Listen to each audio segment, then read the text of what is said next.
بسم اللہ الرحمن الرحیم۔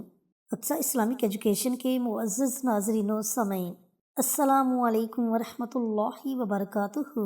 میری بہنوں، میرے بھائیوں، سورۃ فاتحہ جو کہ قرآن پاک کی سب سے پہلی سورہ مبارکہ ہے، اس سورت کی فضیلت کے بارے میں کون نہیں جانتا۔ یہ وہ مبارک سورت ہے جس سورت میں اللہ رب العزت نے پورے قرآن پاک کا نچوڑ رکھ دیا، اور اس سورت کو بہت سے ناموں کے ساتھ جانا جاتا ہے، جیسے ام الکتاب، سورت الحمد، سورہ شفا۔ یہ تمام اس سورت کے نام ہیں۔ اس سورت میں اللہ رب العزت نے فضیلتوں اور نعمتوں سے نوازا ہے۔ اس سورت کو پڑھنے سے اللہ تعالیٰ اپنے بندوں کو بے شمار انعامات سے نوازتا ہے۔ سورت فاتحہ 7 آیات پر مشتمل ہے، جن میں سے پہلی 3 آیات میں اللہ تعالیٰ کی حمد و ثنا ہے، اور آخری 3 آیات میں بندے کی طرف سے اللہ رب العزت کی بارگاہ میں دعا ہے، اور جو درمیانی ایک آیت ہے، یہ آیت اللہ اور بندے کے درمیان مشترک ہے۔ صحیح مسلم کی ایک روایت حضرت ابو ہریرہ رضی اللہ تعالیٰ عنہ بیان کرتے ہیں کہ نبی کریم صلی اللہ علیہ وآلہ وسلم نے فرمایا کہ نماز یعنی سورۃ فاتحہ میرے اور بندے کے درمیان 2 حصوں میں تقسیم کی گئی ہے، نصف حصہ میرے لیے ہے اور نصف میرے بندے کے لیے، اور جو کچھ میرا بندہ مانگتا ہے وہ اس کو دے دیا جائے گا۔ پھر رسول اللہ صلی اللہ علیہ وآلہ وسلم نے فرمایا کہ بندہ جب کہتا ہے الحمدللہ رب العالمین، تو اللہ تعالیٰ فرماتا ہے کہ میرے بندے نے میری حمد بیان کی ہے، اور جب وہ کہتا ہے الرحمن الرحیم، تو اللہ تعالیٰ فرماتا ہے کہ میرے بندے نے میری تعریف بیان کی ہے، اور جب بندہ کہتا ہے مالک یوم الدین، تو اللہ تعالیٰ فرماتا ہے کہ میرے بندے نے میری بزرگی بیان کی ہے، اور جب بندہ کہتا ہے ایاک نعبد و ایاک نستعین، تو اللہ تعالیٰ فرماتا ہے کہ یہ آیت میرے اور میرے بندے کے درمیان مشترک ہے، کیونکہ اس آیت مبارکہ کا ایک پہلو اللہ رب العزت کی حمد و ثنا کا ہے، اور ایک پہلو بندے کی طرف سے دعا کا ہے۔ پھر جب بندہ کہتا ہے اہدنا الصراط المستقیم، اور آخر تک سورۃ فاتحہ کو مکمل پڑھتا ہے، تو اللہ تعالیٰ فرماتا ہے کہ یہ سب میرے بندے کے لیے ہے، اور اس کو وہ چیز ملے گی جو اس نے مانگی۔ پھر نبی کریم صلی اللہ علیہ وآلہ وسلم نے فرمایا کہ قسم ہے اس ذات کی جس کے قبضے میں میری جان ہے، کہ سورۃ فاتحہ کی نظیر نہ تو توریت میں نازل ہوئی، نہ انجیل میں، اور نہ زبور میں، اور نہ خود قرآن کریم میں کوئی دوسری صورت اس کی مثل ہے۔ نبی کریم صلی اللہ علیہ وآلہ وسلم نے فرمایا کہ سورۃ فاتحہ ہر بیماری کی شفا ہے۔ تو میری بہنوں، میرے بھائیوں، یہ سورت اتنی مبارک سورت ہے، اگر آپ خلوص دل سے اس سورت کا یہ عمل، یہ وظیفہ پڑھو گے، اور جس مقصد کے لیے بھی پڑھو گے، اللہ رب العزت اس میں آپ کو ضرور کامیابی عطا فرمائے گا۔ جن میری بہنوں نے، میرے بھائیوں نے ابھی تک ہمارے چینل اقصی اسلامک ایجوکیشن کو سبسکرائب نہیں کیا، وہ ہمارے چینل کو سبسکرائب کر کے ساتھ گھنٹی کے بٹن کو دبا کر آل نوٹیفیکیشن پر کلک کر دے، تاکہ ہماری ہر نئی آنے والی ویڈیوز کی اپڈیٹ آپ تک بر وقت پہنچتی رہے۔ جزاک اللہ۔ تو سورۃ فاتحہ کو پڑھنے کے آج 3 بہت بڑے فائدے آپ کے ساتھ شیئر کریں گے۔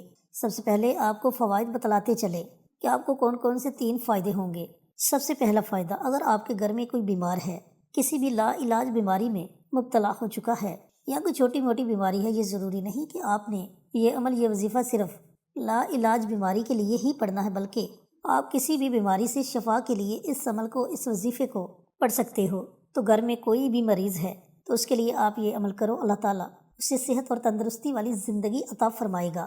اس کا دوسرا فائدہ آپ کو یہ ہوگا کہ اگر گھر میں آپ کے بچے ہیں اور وہ آپ کی نافرمانی کرتے ہیں، آپ کا کہنا نہیں مانتے، یا بری محفلوں کا شکار ہو چکے ہیں، بری عادات کو اپنا چکے ہیں، تو آپ اس عمل کو، اس وظیفے کو پڑھیں، اللہ تعالیٰ آپ کے بچوں کو ہدایت عطا فرمائے گا، اور وہ آپ کے ایسے فرما بردار ہوں گے کہ لوگ آپ کے بچوں کی مثالیں دیں گے۔ اور اس کے ساتھ ساتھ اگر بچے ذہنی طور پر کمزور ہیں، تو اللہ تعالیٰ ان کے ذہن کو اتنا مضبوط بنا دے گا کہ وہ جو بھی سبق پڑھیں گے، چاہے وہ دینی سبق پڑھیں یا دنیاوی سبق پڑھیں، انہیں وہ سبق کبھی نہیں بھولے گا انشاءاللہ۔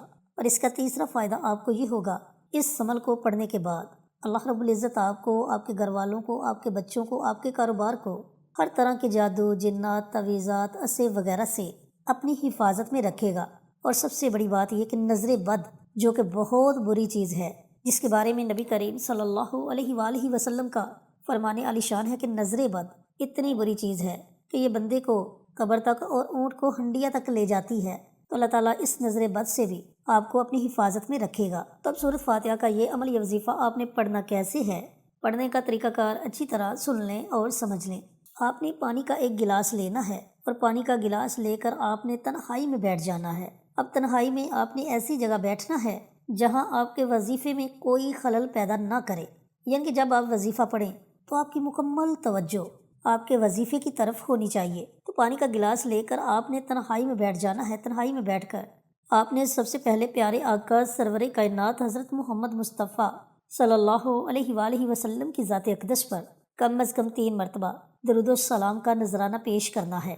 درود پاک آپ کوئی بھی پڑھ سکتے ہیں، درود ابراہیمی پڑھیں یا چھوٹے سے چھوٹا درود صلی اللہ علیہ وآلہ وسلم، اس درود پاک کو پڑھ لیں۔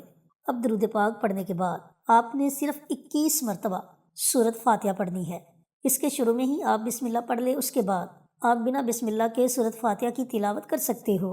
جب آپ 21 مرتبہ سورۃ فاتحہ پڑھ لیں تو اس کے بعد اللہ تعالیٰ کے 2 نام ہیں، یا سلام یا قویو، یہ دونوں بڑے مبارک نام ہیں۔ ان دونوں ناموں کی آپ نے ایک تسبیح پڑھنی ہے، یعنی کہ اللہ رب العزت کے ان دونوں ناموں کو آپ نے 100 مرتبہ پڑھنا ہے، لیکن ان دونوں ناموں کو آپ نے اکٹھا پڑھ کر ایک تصور کرنا ہے۔ یا سلام یا قویو یہ ایک ہو گیا، یا سلام یا قویو یہ 2 ہو گئے۔ اس طریقہ کار سے آپ نے 100 مرتبہ اللہ رب العزت کے ان دونوں ناموں کو پڑھنا ہے۔ جب آپ اللہ تعالیٰ کے ان دونوں ناموں کو بھی پڑھ لیں تو آخر میں آپ نے نبی کریم صلی اللہ علیہ وآلہ وسلم کی ذات اقدس پر دوبارہ 3 مرتبہ درود و سلام کا نذرانہ پیش کرنا ہے، اور جو پانی کا گلاس آپ نے اپنے سامنے رکھا ہوگا، پانی کے اس گلاس پر آپ نے دم کر دینا ہے اور اللہ رب العزت کی بارگاہ میں دعا مانگنی ہے۔ اگر کسی بیمار کے لیے آپ نے یہ عمل کیا ہے تو اس کی صحت یابی کے لیے دعا مانگو۔ اگر بچوں کے لیے آپ نے یہ عمل کیا ہے تو ان کی ہدایت کے لیے اللہ رب العزت کی بارگاہ میں دعا مانگو۔ اور اگر جادو، جنات، تعویذات، اسیب، نظر بد سے حفاظت کے لیے آپ نے یہ عمل کیا ہے تو اس کے لیے اللہ تعالیٰ کی بارگاہ میں دعا مانگو۔ اب اس پانی کا استعمال آپ نے کس طریقے سے کرنا ہے؟ اگر تو بیمار کے لیے آپ نے یہ عمل یا وظیفہ پڑھا ہے تو آپ تھوڑا تھوڑا کر کے وہ پانی مریض کو پلا دیں۔ پورے دن میں جب بھی مریض کو پیاس لگے آپ پینے کے لیے وہی پانی اس مریض کو دیں۔ اگر بچوں کے لیے آپ نے یہ عمل کیا ہے تو وہ پانی کسی چیز میں مکس کر کے تھوڑا تھوڑا پانی آپ بچوں کو پلا دیں۔ اور اگر جادو، جنات، تعویذ وغیرہ سے حفاظت کے لیے آپ نے یہ عمل یا وظیفہ پڑھا ہے تو اس پانی کو آپ خود ہی پی لیں یا اپنی پوری فیملی کو تھوڑا تھوڑا کر کے پلا دیں۔ اب اس عمل کو، اس وظیفے کو پڑھنے کے لیے وقت کی کوئی قید نہیں۔ اب پورے دن میں جب آپ کا جی چاہے آپ اس عمل کو، اس وظیفے کو پڑھ سکتے ہو۔ آپ نے روزانہ پانی کا ایک نیا گلاس لینا ہے اور اس پر آپ نے اس عمل کو، اس وظیفے کو پڑھنا ہے۔ یعنی کہ پہلے دن آپ نے پانی کے گلاس پر عمل کیا تو وہ پانی کا گلاس اس دن آپ نے ختم کر دینا ہے، دوسرے دن نیا پانی لینا ہے، اور اس عمل کو، اس وظیفے کو آپ نے اس وقت تک جاری رکھنا ہے جب تک آپ کی پریشانی ختم نہیں ہو جاتی۔